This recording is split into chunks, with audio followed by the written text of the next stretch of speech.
M Brahma ವರುಣೇಂದ್ರ ರುದ್ರಮರುತಃ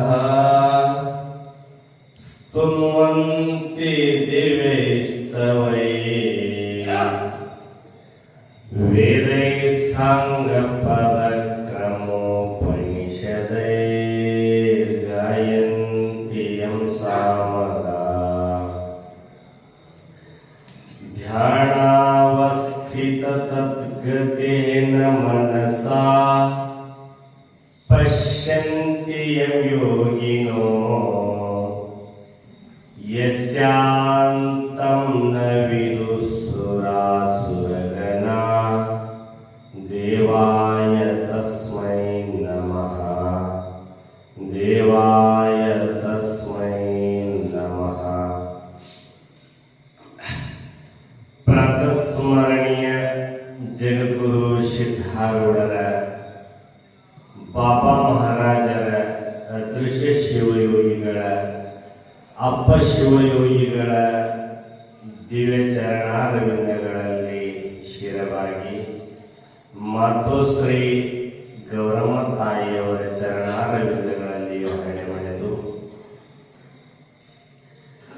ಶ್ರೀಮಠದ ಪೀಠಾಧಿಪತಿಗಳಾಗಿರತಕ್ಕಂಥ ಪರಮ ಪೂಜ್ಯ ಶ್ರೋತ್ರಿಯಂ ಬ್ರಹ್ಮನಿಷ್ಠ ಪಾಲಾಕ್ಷ ದೇವರ ಚರಣಾರವಿಂದಗಳಿಗೂ ವಂದಿಸಿ ಪರಮ ಪೂಜ್ಯ ಋಷಿಕೇಶಾನಂದ ಮಹಾಸ್ವಾಮೀಜಿಯವರ ಸಿದ್ಧಾರೂಢ ಶರಣರ ರಾಮಣ್ಣ ಶರಣರ ಚರಣಾರವಿಂದಗಳಿಗೂ ವಂದಿಸಿ ಮಾತು ಶ್ರೀ ಬ್ರಹ್ಮವಾದಿನಿ ಲಲಿತಮ್ಮ ತಾಯಿಯವರಿಗೂ ವಂದಿಸಿ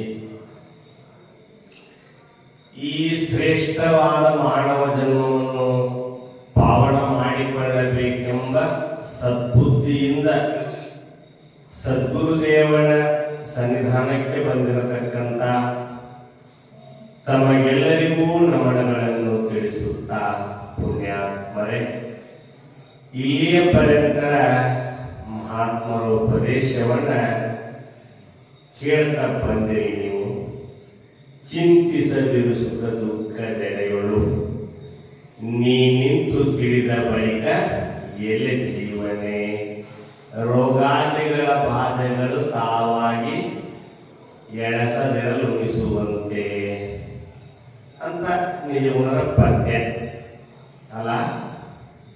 ಚಿಂತೆ ಮಾಡಬೇಡ್ರಿ. ನನಗೇನು ಚಿಂತೆ ಹತ್ತಿತ್ತಂದ್ರೆ ಇವ್ರು ಯಾವಾಗ ಮುಗಿತಿತ್ತು, ನಂದು ಯಾವಾಗ ಶುರು ಮಾಡೋದು. ಏನು ಒಂದಿಬ್ರು ಅಕ್ಕ ತಂಗಿಯರಿದ್ರಂತ, ಅಕ್ಕ ತಂಗಿಯರು ಪ್ಯಾಟಿಗೆ ಹೋಗಿದ್ರು. ಪ್ಯಾಟಿ ಮಾಡಿಕೊಂಡು ಊರಿಗೆ ಬರೋ ತನಕ ಅಕ್ಕ ತನ್ನ ಮನೆ ಸುದ್ದಿ ಎಲ್ಲ ಹೇಳ್ಕೋತ ಬಂದಳು. ಊರ ಬಂದು ಬಿಡ್ತು. ತನ್ನ ಮನೆ ಸುದ್ದಿ ಹೇಳೋ ತನಕ ಊರ ಹತ್ರ ಬಂದು ಬಿಡ್ತ್ರಿ. ರೊಟ್ಟಿ ಮಾಡಿದ್ದು ಪಲ್ಯ ಮಾಡಿ ಎಲ್ಲ ಹೇಳೋದಲ್ಲ. ತಂಗಿ ಲಾಭ ಲಾಭ ಲಾಭ ಹೊಯ್ಕೊಳಕತ್ತಳು ಊರ ಹತ್ರ ಬಂದಾಗ.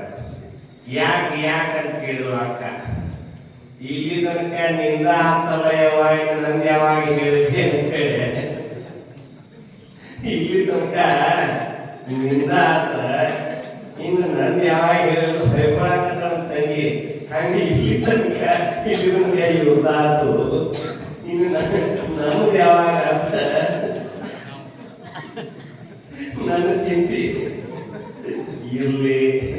ನಿಜಗುಣ ಶಿವಯೋಗಿಗಳು ಏನ್ರಿ ನಮ್ಮನ್ನು ಕುರಿತು ಈ ಪದ್ಯವನ್ನು ಓದಿ ತಿಳ್ಕೊಂಡಾಗ ನಮಗೇನು ಅರ್ಥ ಆಗ್ತದ ಅಂತಂದ್ರೆ, ಈ ಪದ್ಯದಲ್ಲಿ ನಿಜಗುಣರು ಧೈರ್ಯವನ್ನು ಹೇಳಿದ್ದಾರೆ. ಧೈರ್ಯವನ್ನು ಯಾವ ಅಧ್ಯಾತ್ಮ ಜೀವಿ ಆದನ, ಯಾವ ವೇದಾಂತವನ್ನ ತಿಳ್ಕೊಂಡನ ಅಂತವನಿಗೆ ಜೀವನದೊಳಗೆ ಎಂತ ಆಪತ್ತು ಬರಲಿ, ಎಂತ ಕಷ್ಟ ಬರಲಿ, ಅಂತವನಿಗೆ ಧೈರ್ಯವನ್ನು ಹೇಳಿದ್ದಾರೆ. ಎಡಗಡಿಸಿದ ವೇಳೆಗಳು ಧೈರ್ಯವನ್ನು. ಅದಕ್ಕಾಗಿ ಚಿಂತಿಸದಿರು ಸುಖ ದುಃಖದೆಡೆಗಳು, ನಿನಗೆಂತ ದುಃಖ ಬಂದ್ರು ನನಗೆ ಇಂಥದ್ದು ಬಂತಲ್ಲ ಅಂತ ಸ್ವರ್ಗಕ್ಕೆ ಹೋಗಬೇಡ, ದುಃಖ ಪಡಬೇಡ. ಆಮೇಲೆ ಸುಖ ದುಃಖದಲ್ಲಿರು ಅಂತಂದ್ರೆ ಇನ್ನೊಬ್ಬರ ಸುಖ ನೋಡಿ ನನಗ ಆಗಿಲ್ಲಲ್ಲ ಅಂತೇಳಿ ಅದಕ್ಕೂ ನೀ ಯೋಚನೆ ಮಾಡಕ್ ಹೋಗಬೇಡ, ಅದಕ್ಕೂ ಚಿಂತೆ ಮಾಡಕ್ ಹೋಗಬೇಡ. ಗತೇ ಶೋಕೋಣ ಕರ್ತವ್ಯ ಭವಿಷ್ಯಂ ನೈವ ಚಿಂತೆಯೇ ವರ್ತಮಾನೇನ ಕಾಲೇನ ವರ್ತಂತೆ ಹಿ ವಿಚಕ್ಷಣ. ಆಗಿ ಹೋಗಿದ್ದನ್ನ ವಿಚಾರ ಮಾಡಬೇಡ, ಚಿಂತೆ ಮಾಡಬೇಡ. ಹಿಂದ ಆಗಿ ಹೋಗಿದ್ದು ಬೆಳಗಾಡಿಸ್ಬೇಡ. ಮುಂದನ ಹಂಗಾಗ್ಬೇಕು ಹಿಂಗಾಗ್ಬೇಕಂತೂ ವಿಚಾರ ಮಾಡಕ್ ಹೋಗಬೇಡ. ಈಗ ಏನ್ ನಡೆದೈತಿ ವರ್ತಮಾನ ಕಾಲದೊಳಗ, ಈಗ ಏನು ನಡೆದೈತೆ ಅದನ್ನಷ್ಟ ವಿಚಾರ ಮಾಡು. ನಾ ಮುಂದೆ ಹಂಗಾಗ್ಬೇಕು ಹಿಂಗಾಗ್ಬೇಕು ನೀ ಅಂದ್ರು ನೀ ಅಂದಂಗ ಆಗೋದ ಇಲ್ಲದು. ತಾನೊಂದು ಬಗೆದೊಡೆ ಬೇರೊಂದು ಬಗೆಯುವುದು ದೈವ ಅಂತ ಹೇಳ್ತಾರೆ. ಅದಕ್ಕಾಗಿ ಹೇ ಮನುಷ್ಯ, ನೀನು ಸುಖ ದುಃಖದ ವಿಚಾರವಾಗಿ ಬಹಳ ಚಿಂತೆ ಮಾಡಕ್ ಹೋಗಬೇಡ. ಚಕೋರಂಗಿ ಚಂದಿರನ ಬೆಳಗಿನ ಚಿಂತೆ, ಅಂಬುಜಕ್ಕೆ ಭಾನುವಿನ ಉದಯದ ಚಿಂತೆ, ಭ್ರಮರಂಗೆ ಪರಿಮಳವ ಬಣ್ಣುಂಬ ಚಿಂತೆ, ಎನಗೆ ನಮ್ಮ ಕೂಡಲ ಸಂಗಮ ದೇವನ ನೆನೆಯುವುದೇ ಚಿಂತೆ ಅಂತ ಬಸವಣ್ಣನವರು. ಸಂಸಾರದ ವಿಚಾರ ಮಾಡೋದಕ್ಕೆ ಚಿಂತೆ ಅಂತ, ಭಗವಂತನ ವಿಚಾರ ಮಾಡೋದಕ್ಕೆ ಚಿಂತನ ಅಂತ. ಚಿಂತನೆಯನ್ನು ಮಾಡು. ಅದಕ್ಕಾಗಿ ಬಸವಣ್ಣವರು ಹಿಂಗೆ ಹೇಳ್ತಾರೆ ನೋಡ್ರಿ. ಈಗಾಗಲೇ ಹೇಳಿದ್ರು, ಎಮ್ಮೆಗೊಂದು ಚಿಂತೆ, ಸಮಗಾರನಿಗೊಂದು ಚಿಂತೆ, ಧರ್ಮಿಗೊಂದು ಚಿಂತೆ, ಕರ್ಮಿಗೊಂದು ಚಿಂತೆ, ಕೌಶಿಕನಿಗೆ ತನ್ನ ಕಾಮದ ಚಿಂತೆ, ನನಗೆ ಚೆನ್ನ ಮಲ್ಲಿಕಾರ್ಜುನ ದೇವನು ಒಲಿಯುವನೋ ಒಲಿಯನೋ ಎಂಬ ಚಿಂತೆ, ತುಡುಗಣಿಗೆ ಎಡಬಿಡದೆ ಕತ್ತುಂಬುವ ಚಿಂತೆ, ಬಡವನಿಗೆ ಎಡಬಿಡದೆ ದುಡಿದುಂಬುವ ಚಿಂತೆ, ಎನಗೆ ಕೂಡಲ ಸಂಗಮ ದೇವನ ನೆನೆಯುವುದೇ ಚಿಂತೆ ಅಂತಾರೆ. ಇನ್ನೊಂದು ಕಡೆ ಬಸವಣ್ಣವರು ತುಡುಗಣಿಗೆ ಎಡಬಿಡದೆ ಕತ್ತುಂಬುವ ಚಿಂತೆ, ಬಡವನಿಗೆ ಎಡಬಿಡದೆ ದುಡಿದುಂಬುವ ಚಿಂತೆ, ಮಡದಿಗೆ ತನ್ನ ಒಡೆಯನ ಚಿಂತೆ, ಎನಗೆ ಕೂಡಲ ಸಂಗಮ ದೇವನ ನೆನೆಯುವುದೇ ಚಿಂತೆ. ಇವರು ಶಂಕರಾಚಾರ್ಯರು ಭಜಗೋವಿಂದ ಸ್ತೋತ್ರದಲ್ಲಿ ಹೇಳ್ತಾರೆ, ಕಾತೆ ಕಾಂತ ಧನಗತ ಚಿಂತ ವಾತುಲಕ್ಕಿಂತವನಾಸ್ತಿ ನಿಯಂತ ತ್ರಿಜಗತಿ ಸಜ್ಜನ ಸಂಗತಿ ರೇಖಾ ಭವತಿ ಭವಾರ್ಣವ ಕರಣೇ ನೌಕ. ಕಾತೆ ಕಾಂತ ಧನಗತ ಚಿಂತ, ಹೇ ಮನುಷ್ಯನೇ ಮಾನವನೇ, ನಿನಗೆ ಕೇವಲ ನಿನ್ನ ಮಡದಿ ಮಕ್ಕಳ ಚಿಂತೆಯಿಂದ ನಿನ್ನ ಜೀವನಕ್ಕೆ ಏನೂ ಪ್ರಯೋಜನವಿಲ್ಲ. ಅದಕ್ಕಾಗಿ ಮೂರು ಲೋಕದೊಳಗ ತ್ರಿಜಗತಿ ಅಂತಾರವರು, ಮೂರು ಲೋಕದೊಳಗ ನಿನ್ನ ಭವಸಾಗರವನ್ನ ದಾಟಿಸತಕ್ಕಂತ ನೌಕೆ ಯಾವುದಾದ್ರೂ ಇದ್ರೆ ಅದು ಸತ್ಸಂಗ ಅನ್ನುವಂಥದ್ದಿದೆ. ಅಂತ ಸತ್ಸಂಗವನ್ನು ಮಾಡು. ಯಾಕೆ ವ್ಯರ್ಥ ಪ್ರಪಂಚದ ಚಿಂತೆಯನ್ನು ನೀವು ಮಾಡ್ತಾ ಇದ್ದಿ ಅನ್ನುವಂಥ ಮಾತನ್ನ ಹೇಳ್ತಕ್ಕಂಥವರಾಗಿದ್ದಾರೆ. ಅದಕ್ಕೋಸ್ಕರವಾಗಿ ನೀನು ನನಗ ದುಃಖ ಬರಬಾರದು ಬಿಡೋದಿಲ್ಲ. ಏನು ದುಃಖ ಬೇಡ ಅನ್ನೋದು ಅನುಭವಿಸಲೇಬೇಕಾಗ್ತದ. ಬಾರದು ಬಪ್ಪದು, ಬಪ್ಪದು ನಿಮ್ಮ ಅಪ್ಪದು ತಪ್ಪದು ಅಂತ ಹೇಳ್ತಾರೆ. ಏನು ಬಾರದು ಬಪ್ಪದು, ಬಪ್ಪದು ತಪ್ಪದು. ಅಂಜಿದರಾಗದು, ಅಳುಗಿದರಾಗದು, ವಜ್ರ ಪಂಜರದೊಳಿದ್ದರಾಗದು, ತಪ್ಪದು ಲಲಾಟ ಲಿಖಿತ ಕಕ್ಕುಲತೆಗೆ ಬಂದರೆ ಆಗದು ನೋಡ, ಧೃತಿಗೆಟ್ಟು ಮನ ಧಾವತಿಗೆಟ್ಟರೆ ಅಪ್ಪುದು ತಪ್ಪದು ಕೂಡಲ ಸಂಗಮ ದೇವ. ಬಸವಣ್ಣವರು ಹೇಳ್ತಾರೆ ಮಾತನ್ನು. ಅದಕ್ಕಾಗಿ ನಮ್ಮ ಪ್ರಾರಬ್ಧ ಭೋಗದಲ್ಲಿರುವಂತದ್ದನ್ನ ತಪ್ಪಿಸ್ಲಿಕ್ಕೆ ಆಗುವುದಿಲ್ಲ. ಆಯು ಕರ್ಮಚ ವಿತ್ತಂಚ ವಿದ್ಯಾ ನಿಧನ ಮೇವಚ ಪಂಚೈತಾನ್ಯತಿ ಸೃಜಂತೆ ಗರ್ಭಸ್ಥಸ್ಯೈವ ದೇಹಿನ. ಆಯುಷ್ಯ, ಕರ್ಮ, ವಿದ್ಯಾ, ವಿತ್ ಅಂದ್ರೆ ದುಡ್ಡು, ನಿಧನ ಅಂದ್ರೆ ಮರಣ. ಈ 5 ವಸ್ತುಗಳನ್ನ ಪರಮಾತ್ಮ ತಾಯಿಯ ಗರ್ಭದಲ್ಲಿರುವಾಗಲೇ ಇವನು ಮೊದಲ ರಚನೆ ಮಾಡಿದ್ದಾನೆ. ಆಯುಷ್ಯ ಇಷ್ಟ ಇರ್ಬೇಕು, ಕರ್ಮ ಹಿಂಗೆ ಇರ್ಬೇಕು, ಅವನ ಕೈಯಾಗ ಇಷ್ಟ ದುಡ್ಡು ಆಡ್ಬೇಕು, ಇಂಥ ದಿವಸ ನಿಧನ ಆಗ್ಬೇಕು ಅನ್ನುವಂತ ವಿಚಾರಗಳನ್ನ ಇನ್ನು ಹುಟ್ಟೋಕ್ಕಿಂತ ಮೊದಲ, ಭೂಮಿಗೆ ಬರೋಕ್ಕಿಂತ ಮೊದಲ प्रारब्ध पहले रचा, पीछे रचा शरीर, तुलसी चिंता क्यों करी रे. ತುಳಸಿದಾಸರು ಹೇಳ್ತಾರ, ಮೊದಲನಿನ ಪ್ರಾರಬ್ಧ ಬರ್ತಾನ ಭಗವಂತ. ಇಂಜಿನಿಯರ್ ಮೊದಲ ಪ್ಲಾನ್, ಇಂಜಿನಿಯರ್ ಮೊದಲ ಪ್ಲಾನ್ ಮಾಡ್ತಾನ, ಆಮೇಲೆ ಬಿಲ್ಡಿಂಗ್ ಇರ್ತಾನ. ಹಂಗ ನಿನ್ನ ಪ್ರಾರಬ್ಧದೊಳಗ ಹಿಂಗೆ ಇರ್ಬೇಕಂತ ಬರೆದು ಕಳಿಸ್ತಾನೆ. ಅದನ್ನು ತಪ್ಪಿಸ್ಲಿಕ್ಕೆ ಆಗುವುದಿಲ್ಲ. ಅದಕ್ಕಾಗಿ ಹೇಳಿದ್ರು ಅವ್ರೇನ, ಬರಲುಳ್ಳ ದುಃಖವನ್ನು ಅನುಭವಿಸದೆ ಇಹುದೆಂದೊಡೆ ಪೀರಿದು ಸಾಹಸಿಗಳೆನಿಪ ರಾಮ ನಳ ಪಾಂಡವರು ನೋಯಲೇಕೆ. ಅಂತವರೆಲ್ಲ ಕತೆ ಏನೇನಾಗಿದೆ ಈಗಾಗಲೇ ತಿಳಿಸಿ ಹೇಳಿದ್ರೆಲ್ಲ ಉದಾಹರಣೆಗಳನ್ನು ಕೊಟ್ಟ.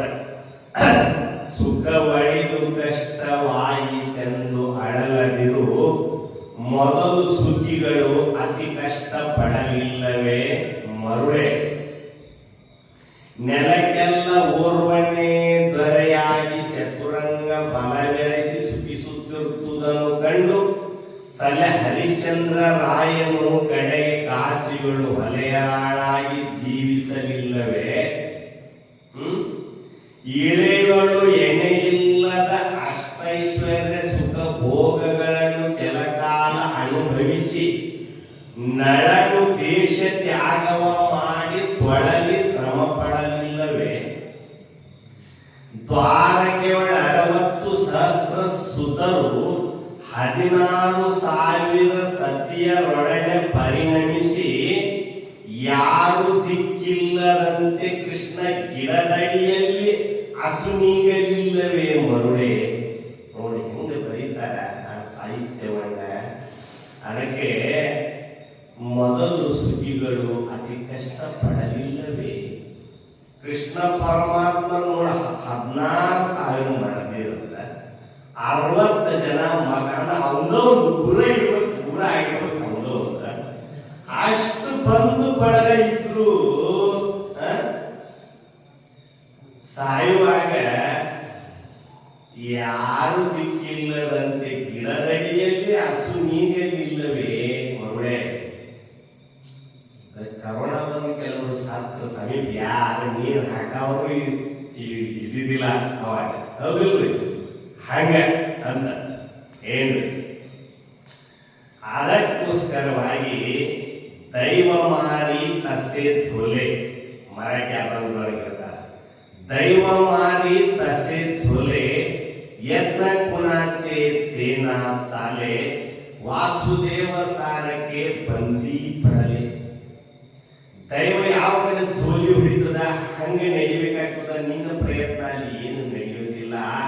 ಶ್ರೀಕೃಷ್ಣ ಪರಮಾತ್ಮನ ತಂದೆ ತಾಯಿಗಳ ವಸುದೇವ ದೇವಕಿಯರೇ ಕಾರಾಗೃಹದಲ್ಲಿ ಇದ್ರು. ಕಂಸ ಇಟ್ಟಿದ್ದ ಸರಪಳಿಗಳನ್ನ ಬಿಗಿದು ಅಂತ ಪರಿಸ್ಥಿತಿ ನಿನ್ನ ತಂದೆ ತಾಯಿಗೆ ನಾನು ಬಂದೈತೆ. ಅಂತವ್ರದೆಲ್ಲ ಕತೆ ಹಂಗಾಗೈತಿ. ಕೃಷ್ಣ ಭಗವಂತನ ವಿಚಾರ ಇದೆ ಅಲ್ಲ. ಶ್ರೀರಾಮಚಂದ್ರದು ನಾಳೆ ಬೆಳಿಗ್ಗೆ ಪಟ್ಟಾಭಿಷೇಕ, ಯಜ್ಞಯಾಗಾದಿ ಹವನ ಹೋಮ ಕರ್ಮಗಳು ನಡೆದಾವ. ರಾತ್ರಿ ವನವಾಸ ಹೋಗೋದು ಅವನ ಹೆಂಗಿರ್ಬೋದು. ಅವನ ಲಗ್ನದ ಮುಹೂರ್ತ ವಶಿಷ್ಠರು ನೋಡಿದ್ರಂತ. ಹೇಳಿ, ಯಚ್ಚಿಂತಿತಂ ತದಿಹ ದೂರತರಂ ಪ್ರಯಾತಿ, ಯಚ್ಚೇತಸಾನ ಕಲಿತಂ ತದಿಹ ಅಭ್ಯುಪೈತಿ. ಪ್ರಾತರ್ಭವಾಮಿ ವಸುಧಾಧಿಪ ಚಕ್ರವರ್ತಿ, ಸೋಹಂ ಮೃಜಾಮಿ ವಿಪಿನೇ ಜಟಿಲ ತಪಸ್ವಿ. ಯಚ್ಚಿಂತಿತಂ ತದಿಹ ದೂರತರಂ ಪ್ರಯಾತಿ. ನಾನೇನು ವಿಚಾರ ಮಾಡಿದ್ನೆಲ್ಲ ಅದು ನನ್ನಿಂದ ಬಹಳ ದೂರ ಹೋಯಿತು ಅಂತಾರ ಶ್ರೀರಾಮಚಂದ್ರ. ನಾ ಏನು ವಿಚಾರ ಮಾಡಿದ್ನಿ, ಬೆಳಗಾದ್ರ ನನ್ನ ಪಟ್ಟಾಭಿಷೇಕ ಆಗ್ತದೆ, ನಾ ರಾಜ ಆಗ್ತದೆ ವಿಚಾರ ಮಾಡಿದ್ನೆಲ್ಲ ಅದು ನನ್ನಿಂದ ಬಹಳ ದೂರ ಹೋಯ್ತದೆ. ದೂರತರಂ ಪ್ರಯಾತಿ ಯಚ್ಚೇತಸಾನ ಕಲಿತಂ ತದಿಹ ಅಭ್ಯುಪೈತಿ. ನಾ ಎಂದೆಂದು ಏನೇನು ಕನಸು ಮನಸ್ಸಿನೊಳಗೆ ವಿಚಾರಣ ಮಾಡಿಲ್ಲ, ಅದು ನನಗೆ ಬಹಳ ಹತ್ರ ಬಂತು. ಯಾವುದು? ವನವಾಸ. ತದಿಹ ಅಭ್ಯುಪೈತಿ. ಪ್ರಾತರ್ಭವಾಮಿ ವಸುಧಾಧಿಪ ಚಕ್ರವರ್ತಿ. ಬೆಳಗಾದ್ರೆ ನಾವು ರಾಜ ಆಗ್ಬೇಕಾಗಿತ್ತು, ಕಿರೀಟ ಹಾಕೊಂಡು ಸಿಂಹಾಸನ ಮೇಲೆ ಕೂರ್ಬೇಕಾಗಿತ್ತು. ಖರೆ ಈಗ ಒಬ್ಬ ಜಟಾಧಾರಿ ಸಾಧುವಿನಂಗ, ಜಟಾಧಾರಿ ಋಷಿಯಂಗ ಅರಣ್ಯದಲ್ಲಿ ಹೋಗುವಂತ ಪ್ರಸಂಗ ಬಂತಲ್ಲ ಅಂತೇಳಿ ರಾಮಾಯಣದಲ್ಲಿ ಶ್ರೀರಾಮಚಂದ್ರ ಈ ಮಾತನ್ನ ಹೇಳ್ತಾ ಇದ್ದಾನೆ. ಪುಣ್ಯಾತ್ಮರೇ, ಅದಕ್ಕಾಗಿ ನಿಜಗೊಂಡು ಹೇಳಿದಾರ, ಬಾಪು ವಿಧಿಯೇ ನಿನಗೆ ಬಲ್ಲಿದವರು ಬೇರಾರುಂಟು, ರೂಪುಗೆಡಿಸಿದೆ ಮಹಾಮಹಿಮರೆಲ್ಲರನ್ನು ಹರಿಯ ನೀರೈದು ಪರಿಭವಗಳಲ್ಲಿ ಬಳಲಿಸಿದೆ. ಹೆತ್ತ ಪಾರ್ಥ, ತಾತ ದೇವೇಂದ್ರ, ಸತ್ಯ ಸೋದರ ಮಾವ ಕೃಷ್ಣ ನಿರಲು, ಮತ್ತೆ ಸತ್ತನೇ ಅಭಿಮನ್ಯು. ಹೆತ್ತ ಪಾರ್ಥ, ಅವರ ಅಪ್ಪ ಮೂರು ಲೋಕದ ಗಂಡ ಅರ್ಜುನ, ಅವರ ಅಜ್ಜ ತಾತ ದೇವೇಂದ್ರ, ಸತ್ಯ ಸೋದರ ಮಾವ ಕೃಷ್ಣ ನಿರಲು, ಅವರ ಸೋದರ ಮಾವ ಕೃಷ್ಣ ನಿರಲು, ಮತ್ತೆ ಸತ್ತನೇಕೆ ಅಭಿಮನ್ಯು ಅಂತ ಬರೀತಾರೆ ಕವಿಗಳು. ಅದಕ್ಕೋಸ್ಕರವಾಗಿ ಮನುಜ, ನಿನಗಾದ ನೋವಿಗೆ ಚಿಂತಿಸುವರೆ ಮುಂದಿನವರಿಗಾದ ಹಾನಿಯ ನೋಡಲು. ನಿನಗೆ ಬಂದಂತ ಕಷ್ಟಗಳು, ನಿನಗೆ ಬಂದಂತ ದುಃಖಗಳು ಇದೇನು ದೊಡ್ಡದಲ್ಲಪ್ಪ ಅಂತಾರವ. ರಾಮನಡಿಯಿಟ್ಟ ನೆಲ, ಈ ಭೂಮಿ ರಾಮನಡಿಯಿಟ್ಟ ನೆಲ, ಭೀಮನು ಸುರಿದ ಗಾಳಿ, ಯೋಮದೆ ಭಗೀರಥಂ ತಂದ ಸುರತಟಿನಿ, ನಾವೆಂತು ಹೊಸಬರೆಲ್ಲ ಮಂಕುತಿಮ್ಮ. ಡಿವಿಜನ್ ಹೇಳ್ತಾರ ಅಂತವರಾಗಿ ಹೇಳಿ ಭೂಮಿ ಮೇಲೆ ಏನ ರಾಮನಡಿಯಿಟ್ಟ ನೆಲ, ಭೀಮನು ಸುರಿದ ಗಾಳಿ. ಭೀಮ ಆನೆ ಕಾಲ ಹಿಡಿದ ತಿರುಗಿ ಒಯ್ದಿದ್ದಂತ, ಅಂತವರಿಗೆ ಬಂತು ವನವಾಸ.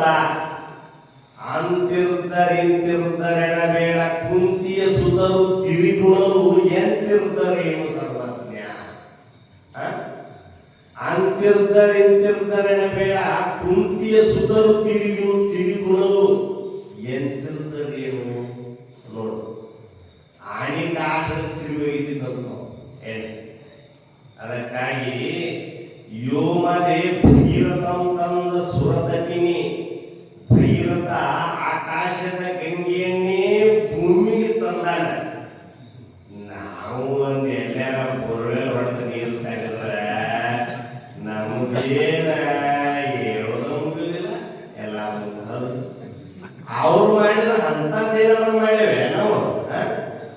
ಆಕಾಶದ ಗಂಗೆಯನ್ನ ಭೂಮಿಗೆ ತಂದ ತಪಸ್ಸು ಮಾಡಿ, ಯೋಮದೆ ಭಗೀರಥಂ ತಂದ ಸುರತಟಿನಿ, ನಾವೆಂತೂ ಹೊಸ ಬರೆಯೋ ಮಂಕುತಿಮ್ಮ ಅಂತ ಟಿವಿಜಿಯವರು ಒಂದು ಕಡೆ ಹೇಳ್ತಾ ಇದ್ದಾರೆ.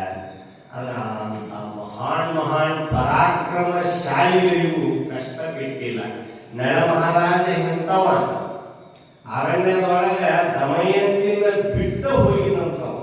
ನಳ ಮಹಾರಾಜ ನಳ ದಮಯಂತಿರ ಕಥೆ ಅನ್ನುವಂಥದ್ದು ಬರ್ತದ. ಇರ್ಲಿ, ಅದಕ್ಕಾಗಿ ತಪ್ಪದು ಲಲಾಟ ಲಿಖಿತ. ಒಮ್ಮೆ ಸಮುದ್ರದ ದಂಡಿಗೆ ಒಬ್ಬ ಬ್ರಾಹ್ಮಣ ಸಂಚಾರ ಮಾಡ್ತಾ ಹೋಗಿದ್ದ. ಸಂಚಾರ ಮಾಡ್ತಾ ಹೋಗುವಾಗ ಅವನ್ ಬಂದು ಏನ್ ಸಿಕ್ತ? ಡೌಗಿ ಸಿಕ್ತ. ಡೌಗಿ ಅಂದ್ರೆ ತಲೆ ಬುರುಡೆ, ಆಸ್ತಿ ಪಂಜರದ ತಲೆ ಬುರುಡೆ, ಬುದ್ಧಿಗೆ ಅಷ್ಟ ಸಿಕ್ತಾವ. ಬ್ರಾಹ್ಮಣ ಸಮುದ್ರ ದಂಡಿ ತೀರ ಕೈಯಾಗ ತಗೊಂಡ. ಅದರ ಹಣಿ ಮೇಲೆ ಬರೆದಿತ್ತು ಏನ? ಸಮುದ್ರ ತೀರೇ ಮರಣಂ, ಜೀವನ ಪೂರ್ಣೆ ದಾರಿದ್ರ್ಯಂ, ಪೃಥ್ವಿತಲೆ ಅಟನಂ, ಅನ್ಯತ್ ಕಿಂಚಿತ್ ಭವಿಷ್ಯತಿ ಅಂತ ಬರೆದಿತ್ತು. ಹಣೆ ಬರಹ ಆಗ್ತದ. ಈ ಕೈಯಾಗ ತಗೊಂಡು ಹೋಗಿದ ಸಮುದ್ರ ತೀರೇ ಮರಣವನ್ನು ಸತ್ತ ಹೋಗೈತಿ, ಇದು ಮರಣ ಆಗೈತಿ. ಪೃಥ್ವಿತಲೆ ಅಟನಂ ಅಂತಂದ್ರೆ ಬರೀ ಸಂಚಾರದಾಗ ಇರಬೇಕಿದು. ಅದಕ್ಕೆ ಸಮುದ್ರ ಸಂಚಾರ ಎಲ್ಲಿ ಒಂದ್ ಕಡೆ ಇರಂಗಿಲ್ಲ ಸ್ವಾಮಿಗಳು. ಯಾಕಂದ್ರೆ ಹಣೆ ಬರಹ ಆ ಕಾಲಾಗ ಇದು ಗೆರಿ ಇರ್ತಾವಂತ. ಏನು ಅದಕ್ಕೆ ಎಲ್ಲಿ ಯಾವ ಮಾಡಿದಾಗ ನಿಲ್ಲೋದು? ಸಂಚಾರಿ ಸಂತರು ಅಂತ ಇರ್ತಾರೆ ಅವರಿಗೆ, ಸಂಚಾರಿ ಪೀಠಗಳು ಅಂತ ನಾವು ಅವರಿಗೆ. ಹಂಗ ಅದ್ರ ಮೇಲೆ ಏನು ಬರ್ದಿತ್ತಂದ್ರ ಪೃಥ್ವಿತಲೆ ಅಟನಂ ಅಂದ್ರೆ ಬರೀ ಸಂಚಾರದಾಗ ಇರಬೇಕು. ಜೀವನ ಪೂರ್ಣೆ ದಾರಿದ್ರ್ಯಂ, ಇಡೀ ಜೀವನ ಪರ್ಯಂತ ದರಿದ್ರನಾಗಿ ಇರಬೇಕು ಅಂತ ಬರ್ದಿತ್ತು. ಕೊನೆಗೊಂದು ನುಡಿ ಏನು ಬರ್ದಿತ್ತಂತಂದ್ರ ಅನ್ಯತ್ ಕಿಂಚಿತ್ ಭವಿಷ್ಯತಿ, ಇನ್ನೂ ಒಂದು ಸ್ವಲ್ಪ ಆಗೋದು ಉಳಿದೈತಿ ಅಂತ ಬರ್ದಿತ್ತ. ಅದರ ಮೇಲೆ ಇವ ಅಂದ ಬ್ರಾಹ್ಮಣ, ಇದು ಎಲ್ಲಾ ಮುಗಿದು ಹೋಗೈತಿ. ಏನು ಇದು ಮರಣನೂ ಆಗೈತಿ, ಇದ್ರ ಸಂಚಾರನೂ ಮುಗಿದೈತಿ, ದರಿದ್ರತನೂ ಮುಗಿದೈತಿ, ಇನ್ನೂ ಸ್ವಲ್ಪ ಆಗೋದು ಉಳಿದೈತಂತ ಬರ್ದೈತಲ್ಲ, ಇದು ಏನಿರ್ಬೋದು ಅಂತೇಳಿ ಅದನ್ನ ಜೋಳಿಗೆ ಹಾಕೊಂಡ ತಗೊಂಡು ಹೋಗಿ ತನ್ನ ಟ್ರೆಜರಿ ಒಳಗೆ ಇಟ್ಟ. ಜೋಳಿಗೆ ಹಾಕಿ ನೋಡ್ಬೇಕಿದ್ರದ್ದು ಏನನ್ನುವಂಥದ್ದು ಟ್ರೆಜರಿ ಒಳಗೆ ಇಟ್ಟ. ಟ್ರೆಜರಿ ಚಾವಿ ತನ್ನ ಹಂತೆಗೆ ಇಟ್ಕೊಂಡ. ಏನ್ರಿ ಹೆಂಡತಿ ಕಡೆ ಕೊಡ್ತಿದ್ದ ಟ್ರೆಜರಿ ಚಾವಿ ಬ್ರಾಹ್ಮಣ ಅವತ್ತಿನ ತನ್ನ ಹಂತೆಗೆ ಇಟ್ಕೊಂಡ. ಹೆಂಡತಿಗೆ ಸಂಶಯ ಬಂತು, ಅಲ್ಲ ನನ್ನ ಗಂಡ ₹2 ಇದ್ದು ನನ್ನ ಹಂತೆನ ತಂದು ಕೊಡ್ತಿದ್ದ, ಇವತ್ತಿನಿಂದ ಟ್ರೆಜರಿ ಚಾವಿ ತನ್ನ ಹಂತೆಲೆ ಇಟ್ಟುಕೊಂಡ, ಅದ್ರಾಗ ತಂದೇನು ಇಟ್ಟಾನ ಅಂತ ಸಂಶಯ ಶುರು ಆಗ್ರಿ ಹೆಂಡತಿ. ಅದೇನಂತಾರಲ್ಲ, ಸಂಶಯ ಸಂಸಾರ ಹಾಳಾಗಿತ್ತಂತೆ. ಸಂಶಯ ಶುರು ಆಯ್ತು. ಮುಂದ ಒಂದು ಊರಾಗ ಒಂದು ಅಜ್ಜಿ ಅಂತಿತ್ತು. ಅಜ್ಜಿಗಳು ಇರ್ತಾವ ಒಂದು ಹಳೆ ಪೇಪರ್. ಏನು ಅವು ಏನಪ್ಪ ಜಾಗದಲ್ಲಿ ಜಗ ಹಚ್ಚೋದು, ಜಗ ಹಚ್ಚಿ ಮತ್ತು ಬಿಡ್ಸಾಕ್ ಹೋಗೋದು ಇಂಥವು ಇರ್ತಾವ ಹಳ್ಳ್ಯಾಗ ಒಂದೊಂದ್ ಕಡೆ. ಇಲ್ಲಿ ಇರಾಕಿಲ್ಲ, ಬೇರೆ ಕಡೆ ಇರೋರು ಇರ್ತಾವ. ಆಮೇಲೆ ಒಂದು ಮುಲ್ಕಿತ್ತ ಊರಾಗ, ಮುಲ್ಕಿ ಅಂತ ಕೇಳಾಕ್ ಹೋದ್ರು ಹೆಂಡತಿ. ಹಿಂಗೆ ನನ್ನ ಯಜಮಾನ ಚಾವಿ ತನಂತೆ ಇಟ್ಕೊಳಕತ್ತಾನ, ಏನು ಇದು ಅಂತ ಕೇಳಾಕ್ ಹೋದ್ರು. ಆದ್ರೆ ಗೊತ್ತಿಲ್ಲ ತಗೋ ಅಂತ ಮುಲ್ಕಿ. ಅದು ನಿನಗ್ ಗೊತ್ತಿಲ್ಲ, ಈಗ ನೀ ಹೇಳೋದು ಬೇಡ ತಗೋ ಅದ ಅಂತ ಹೇಳಿ ಮುಲ್ಕಿ. ಹಂಗಾರೆ ನೀ ಹೇಳಬೇಕಂತ ಕೂತ್ರಿ ಹೆಂಡತಿ. ನೋಡು, ಏನಿಲ್ಲ, ನಿನ್ನ ಗಂಡ ನಿನ್ನ ಲಗ್ನ ಆಗೋಕ್ಕಿಂತ ಮೊದಲ ಇನ್ನೊಂದು ಹುಡುಗಿ ಮೇಲೆ ಬಹಳ ಜೀವ ಇದ್ದ. ಯಾಕೆ ಜೀವ ಇದ್ದ ಅಂತ ಕೇಳಿದ್ರು ಹೆಂಡತಿ. ಯಾಕೆ ಜೀವ ಇದ್ದ ಅಂದ್ರ ಆಕಿ ಸತ್ರು ಆಕಿ ತೆರಿ ಕುಡಿ ತಂದು ಈ ಟ್ರೆಜರಿಯಾಗಿ ಇಟ್ಟಾನ ಅಂತ ಹೇಳ್ಬೇಕು ಮುದುಕಿ. ಮತ್ತೇನ್ ಕೇಳೋದೈತ್ರಿ? ಇಷ್ಟು ಹೇಳಿದ ಮೇಲೆ ಆಯ್ತು, ಬಂದಳು. ನನ್ನ ಸೌತಿ ಸತ್ರು ನನ್ನ ಗಂಡನ ಬಿಡುವಲ್ಲಿ ಟ್ರೆಜರಿಯಾಗಿ ಬಂದು ಕುಂತಿ ಅಂತೇಳಿ ಹೆಂಡತಿ ಏನ್ ಮಾಡಿದ್ರು, ರಜರಿ ಚಾವಿ ಮುರಿದ ಆ ತಲೆ ಬುರುಡಿ ತಗೊಂಡ ಹಿತ್ತಲ ಕಡೆ ತಗೊಂಡು ಹೋಗಿ ಕಲ್ಲಿನ ಮೇಲೆ ಕಟ ಕಟ ಕಟ ಕಟದ ಪುಡಿ ಪುಡಿ ಮಾಡಿ ಅದನ್ನ ತಿಪ್ಪ್ಯಾಗ ಒಗದ್ರಿ ಹೆಂಡತಿ. ಅಷ್ಟು ಒಗದು ಮನ್ಯಾಗ ಮುಸುಕ್ ಹಾಕೊಂಡು ಮಕ್ಕೊಂಡ್ಬಿಟ್ರಿ. ಚಾದರ್ ಜಡದ ಕಾಲಿಗೂ ಮಾರಿಗೂ ಚಾದರ್ ಜಡದ ಶವಾಸನ ಹಾಕಿದಾಗ ಜಡದ ಮಕ್ಕೊಂಡ್ಬಿಟ್ರು. ಪಾಪ ಬ್ರಾಹ್ಮಣ ಭಿಕ್ಷಕ್ ಹೋದವ ಬಂದ, ನೀರು ತಗೊಂಬ ಅಂತಾನ. ಹಾಲು ಇಲ್ಲ, ಹೂನು ಇಲ್ಲ. ನೀರು ಕೊಡಿ, ಏನಾಗೈತೆ ಅಂತಾನ. ಅಲ್ಲ ನೋಡ ಏನ್ ಕೊಡ್ತಾಳ ಅನ್ನಕತ್ತೈತಿ. ಏನಾಗೈತಿ ನಿನಗ? ಏನ್ ತಲೆ ಮೋಸಕತ್ತಿತ್ತು, ಏನು ಹಟ್ಟಿ ಗಿಡಕತ್ತಿತ್ತು, ಏನಾಗೈತಿ ನಿನಗ ಅಂತ ಅವ್ ಕೇಳಕತ್ತಾನ. ನನಗೇನು ಗೊತ್ತ, ಅಲ್ಲ ನೋಡ ಆಕಿ ಕೇಳ ಅನ್ನಕತ್ತೈತಿ. ಇದೇನು ಕೆಲಸ ಆಗೈತೆ ನಮ್ದಿವ. ಪ್ರಜೆ ಮುರಿದಿದ್ದು ನೋಡಿದ. ಪಾಪ ಮಕ್ಕಳು ಮನ್ಯಾಗ ಅಡ್ಡಾಡಕತ್ತಿದ್ದು ಬಿಟ್ಟಿಲ್ಲ. ಏನೋ ಕೆಲಸ ಆಗೈತೆ ಅಂದ. ಟ್ರೆಜರಿ ಮುರಿದಿದ್ದು ನೋಡಿದ.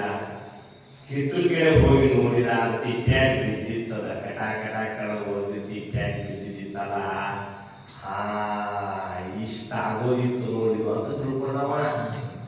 ಇದು ಇನ್ನೂ ಸ್ವಲ್ಪ ಆಗೋದು ಉಳಿದ ಬರ್ದಿರ್ತಲ್ಲ ಇದ್ರ ಹಣಿ ಮೇಲೆ.